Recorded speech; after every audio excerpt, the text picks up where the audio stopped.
नमस्कार, देश हमारा में आप सभी का स्वागत है। मैं हूं कपिल मिश्रा और खबरों की शुरुआत करेंगे मुंबई से, जहां पर मुंबई के मीरा रोड इलाके में लिव इन पार्टनर की हत्या के आरोपी ने पुलिस के सामने कई राज खोले हैं। हैवानियत की हद पार कर देने वाले आरोपी मनोज ने दावा किया है कि उसने हत्या नहीं की, बल्कि सरस्वती ने खुदकुशी कर ली थी। आरोपी के मुताबिक वह डर गया था, ऐसे में उसने लाश को ठिकाने लगाने की कवायद शुरू की। आरोपी मनोज ने कबूल किया है कि उसने लिव इन पार्टनर की बॉडी के टुकड़े टुकड़े कर दिए और बदबू से बचने के लिए टुकड़ों को प्रेशर कुकर में उबाल दिया। मनोज सानी ने दावा किया है कि उसने अपनी जिंदगी खत्म करने का फैसला लिया था। हालांकि उसने साफ शब्दों में कहा है कि उसे अपने किए पर पछतावा नहीं है। आरोपी के बयान से मर्डर केस में नया मोड़ आ सकता है। हालांकि पुलिस आरोपी के दावे की जांच कर रही है। ये पता लगाने की कोशिश की जा रही है कि सरस्वती के खुदकुशी करने की बात किस हद तक सच है।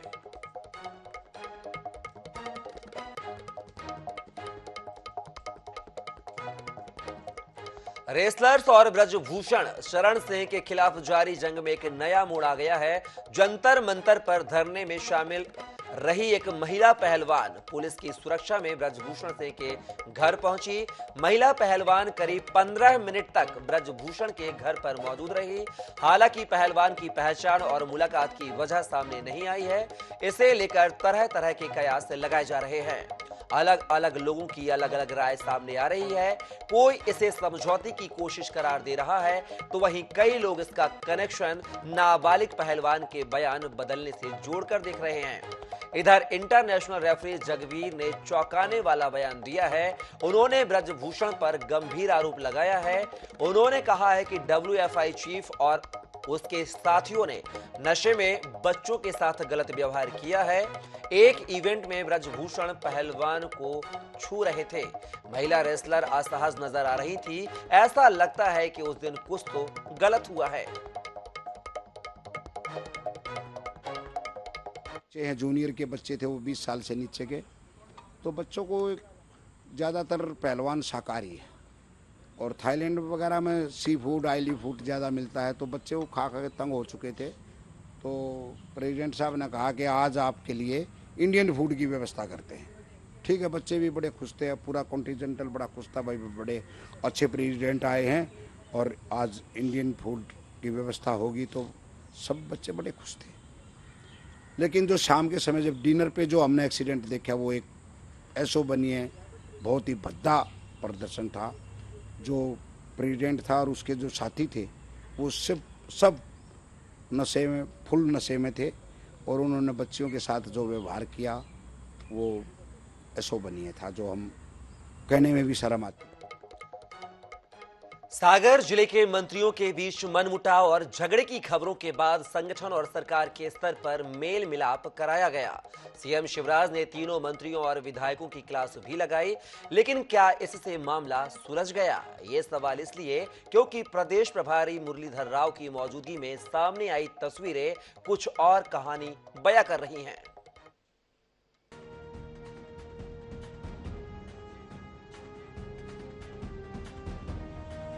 गौर से देखिए इन तस्वीरों को। पहली नजर में आपको ये तस्वीरें किसी आम राजनीतिक कार्यक्रम की तस्वीरें नजर आ रही होंगी, लेकिन ये तस्वीरें बेहद खास हैं। जरा जूम करके दिखाते हैं तो हकीकत खुद ब खुद आपको समझ आ जाएगी। मंच पर बैठे तीनों मंत्रियों की मनोदशा को देखकर समझा जा सकता है कि वो एक दूसरे के साथ कितना सहज हैं। बीजेपी के प्रदेश प्रभारी मुरलीधर राव ने हर संभव कोशिश की, पर शायद उनकी कोशिश कम पड़ गई।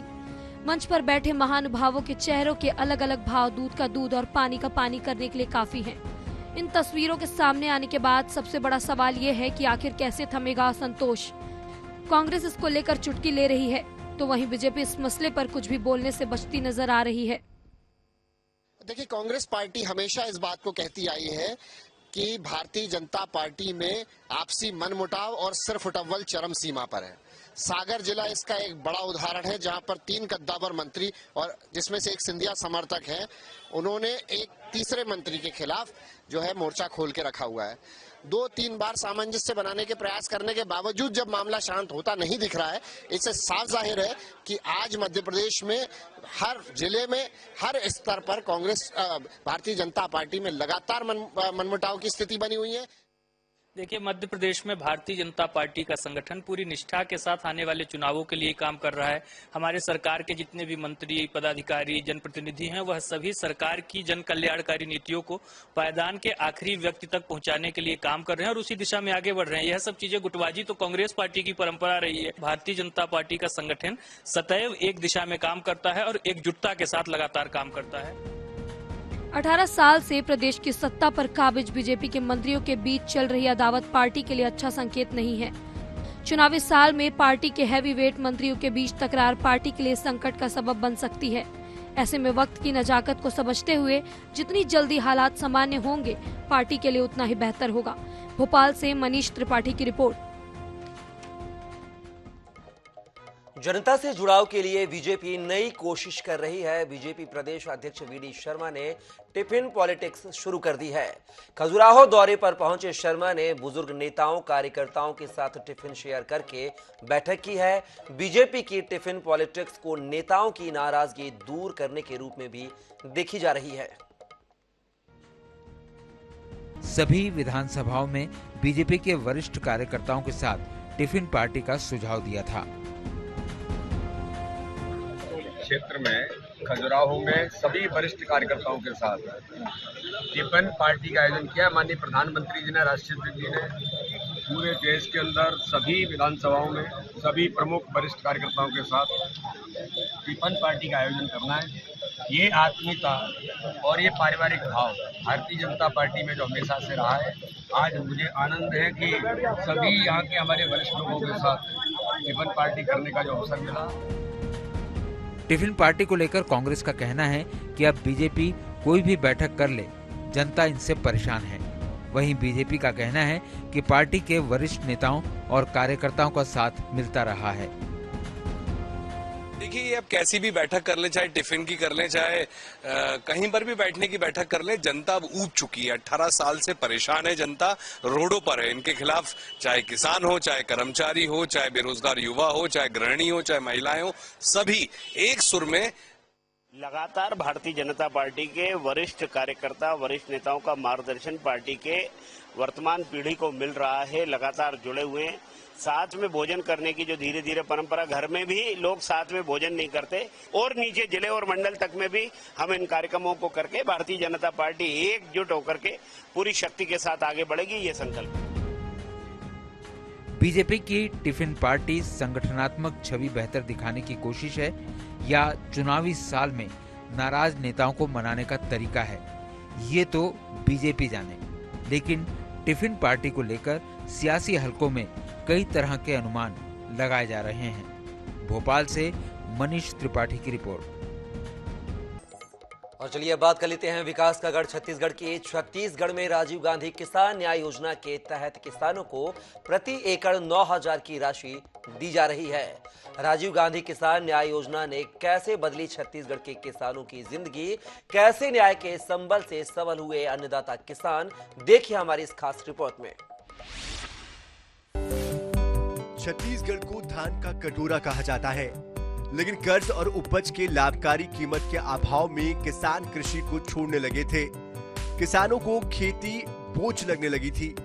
लेकिन नई सरकार बनने के बाद पहले तो किसानों के ऋण माफ हुए और फिर राजीव गांधी किसान न्याय योजना की शुरुआत होते ही किसानों को उनके उपज का लाभकारी मूल्य भी मिलने लगा। राजीव गांधी किसान न्याय योजना, देखिए जैसे जैसे समर्थन मूल्य वृद्धि हो रही है, वैसे वैसे किसानों को भी आय में 9,000 रुपये प्रति एकड़ हमने किया है। अब समर्थन मूल्य जितना बढ़ते जाए, हमने तो 2500 की केवल वादा किया था। अब इस साल तो धान उत्पादन को 2540 रुपये मिल रहा है। और यदि जून जुलाई में जब समर्थन मूल्य घोषित होगा धान का और वो कहीं 100 रुपये बढ़ जाता तो फिर उसकी राशि और बढ़ जाएगी। तो हमारे किसानों को, जो हमारे अन्नदाता है, उसको हमको समृद्ध करना है। अब न सिर्फ धान बल्कि मक्का और गन्ना समेत कई फसलों को सरकार ने न्याय योजना के दायरे में लाया है। वर्तमान में 9,000 रुपए प्रति एकड़ किसानों को आदान सहायता मिल रही है। इसलिए प्रदेश में किसानों की संख्या बीते 4 सालों में लगभग दोगुनी हुई है। इतना ही नहीं, अब किसान न्याय योजना के तहत प्रति एकड़ महज 15 क्विंटल नहीं 20 क्विंटल तक धान बेच सकेंगे। इसकी खुशी उनके चेहरे पर साफ नजर आती है। 9,000 मिला तो ही हमार काम आगे बढ़ गए भाई। पूरा नया घर बनाएन, मोटरसाइकिल लेन, कार है इन लोका के एकर बदौलत गा और जतका ट्रैक्टर वेक्टर के लोन माफ हो गए पहली सीजन में। पहली आज कांग्रेस भूपेश भैया तक तो पूरा बेनिफिट वही मिली, सो में उबर गए, कर्जा माफ होता। 9,000 पर एकड़ मिलते और 4 एकड़ के हिसाब से मोला 9 चौक 36,000 मिलते राजीव गांधी किसान न्याय योजना के अंतर्गत। अपन न्याय योजना के अंतर्गत देना किसान ला लाभ के साथ साथ परिवार ला भी लाभ होते और यही लाभ है और तो कुछ बेनिफिट नहीं है, उनमें खर्च में हो जाते, टोटल खर्च लागत में ही आ जाते। ये 9,000 देना जो राजीव किसान न्याय योजना भूपेश बघेल भैया वही हम लाभ हुआ थे आशीर्वाद के रूप में फायदा। भूपेश भैया सरकार बनी से तो कर्जा माफी करी से पहली तो हम कर्जा के पूर्ति धान बेच पाते रहे है ना, तो कर से का हम के बचत रही से तो नहीं हो पाती रही से और कर्जा में परिवार में कुछ कार्य हो तो कर्जा लेवन धान खेत के भरोसा में। लेकिन जब भूपेश भैया बनी से तब कर्जा माफी करी से होकर से हमारे के नया जीवन मिल गया हमारा। राजीव गांधी किसान न्याय योजना के माध्यम से किसानों को उनकी फसल की लाभकारी कीमत तो मिल ही रही है, कृषि के प्रति उनका विश्वास भी बढ़ा और प्रदेश के किसान आर्थिक रूप से समृद्ध भी हुए। Bureau report, INH 24/7। और चलिए अब बात कर लेते हैं हमारे हनुमान की। छत्तीसगढ़ की राजधानी रायपुर में वैसे तो अनेक हनुमान मंदिर हैं, लेकिन इनमें से 3 मंदिरों को प्राचीन माना जाता है और भक्तों की इनमें बड़ी आस्था है। खास बात यह है कि ये तीनों मंदिर ऐसे हैं जहां स्थापित हनुमान जी की प्रतिमाएं एक ही बावली से निकली हैं। इस बावली का इतिहास 400 साल से अधिक पुराना है। इनमें से एक प्रतिमा बावली के बगल में ही स्थापित की गई है, दूसरी दूधाधारी मठ में और तीसरी गुड़ियारी के मच्छी तालाब के किनारे प्रतिस्थापित की गई है।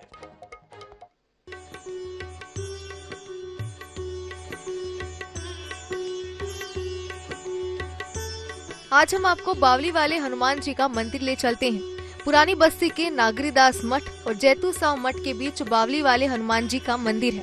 मंदिर और यहाँ विराजे हनुमान से जुड़ी किंवदंती भी है, जिसके बारे में पुजारी परिवार के मोहन पाठक बताते हैं कि बावली में ही हनुमान जी की 3 प्रतिमाएं मिली थी। इनमें से एक की स्थापना यहीं पर एक छोटा सा मंदिर बनाकर की गई। बाद में मंदिर का विस्तार हुआ।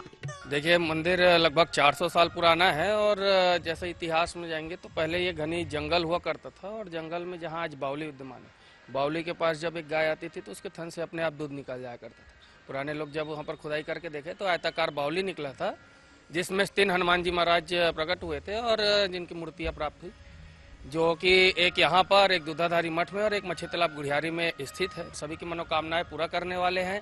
और जो मान्यता है, आज जितने प्राचीन हनुमान मंदिर है, सिद्ध अति प्राचीन हनुमान मंदिर जो कहते हैं, तीनों जगह की मान्यताएं काफी दूर दूर तक के फैली हुई है और भक्तों की आस्थाएं लगी हुई है और सभी की मनोकामना निश्चित ही यहाँ से पूरी होती है।